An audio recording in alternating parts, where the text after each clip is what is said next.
राजस्थान का कुछ प्रमुख शहर है जिसका नाम जानना आवश्यक है, जो कि रेगिस्तानी शहर के रूप में जाना जाता है। तो आपसे पूछेगा कि रेगिस्तान के सबसे प्रमुख शहर कौन से हैं, तो जैसलमेर। जैसलमेर एक ऐसा शहर है जो पूरी तरह से ये रेगिस्तान में ही बसा हुआ है। और एक चीज और जानना महत्वपूर्ण है, वो है नखलिस्तान।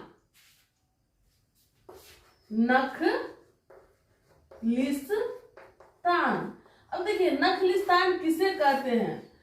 इसका मतलब यह है कि रेगिस्तान, इस शब्द का प्रयोग वैसे स्थान के लिए किया जाता है जिस स्थान पे रेगिस्तान के क्षेत्र में कहीं कहीं पानी प्राकृतिक रूप से मिलता है, उस क्षेत्र को नखलिस्तान के नाम से जाना जाता है।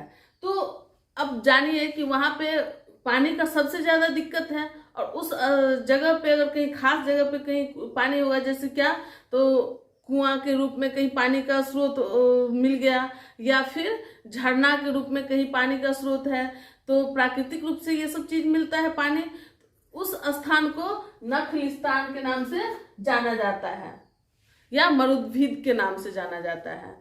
तो इसी स्थान के आसपास नखलिस्तान, जो पानी का जो स्रोत का क्षेत्र है, उसी के आसपास क्या होता है, तो गांव, छोटे छोटे गांव, शहर आदि का बसावट होता है, क्योंकि पानी जीवन के लिए बहुत आवश्यक है और पानी का वहां पे काफी किल्लत होता है। कहीं भी आप चापाकल गड़ा करके या फिर कहीं तालाब कोड़ा के या कहीं भी किसी प्रकार से व्यवस्था करके पानी का जमीन के नीचे से उत्पत्ति नहीं कर सकते हैं।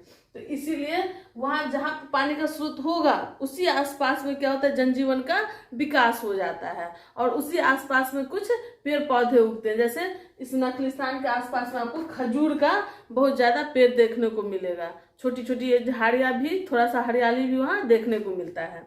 चलिए अब हम लोग जानते हैं एक और बात, कि वहाँ एक अजमेर शहर है, काफी फेमस है राजस्थान का अजमेर शहर। वो किस नखलिस्तान के पास बसा हुआ है, तो है अन्ना सागर। जो अन्ना सागर, अब देखिए राजस्थान में एक नहर भी बनाया गया है, उस नहर का नाम क्या है, इंदिरा गांधी नहर, है ना, जिसको राजस्थान नहर के नाम से भी जाना जाता है। उसका नाम है इंदिरा गांधी नहर, क्योंकि वो इंदिरा गांधी के समय में बनाया गया था। तो उस नहर, वह नहर किस नदी से बनाया गया है, तो वो सतलज नदी से बनाया गया है। सतलज नदी। पूछता है कि इंदिरा गांधी नहर किस नदी से जुड़ा हुआ है, तो किस नदी से जुड़ा हुआ है, सतलज नदी से जुड़ा हुआ है। और वहां पे कुछ खनिज भी प्राप्त होता है, जिसको हम लोग जान लेते हैं। देखिए कुछ प्रमुख खनिज वहां प्राप्त होता है, जिसमें जिप्सम, संगमरमर, अफरक, तांबा, नमक, इसी तरह से लिग्नाइट, जो कोयला का एक नाम है लिग्नाइट का, तो लिग्नाइट प्राप्त होता है। छींटादार पत्थर भी मिलता है, जो कि नकाशीदार दीवार बनाने का काम आता है। इस सब चीज का वहां पे स्रोत है। चलिए इसी के साथ आज का ये चैप्टर समाप्त होता है। तो इससे संबंधित कुछ क्वेश्चन है, उसको हम लोग देख लेते हैं। क्वेश्चन क्या है,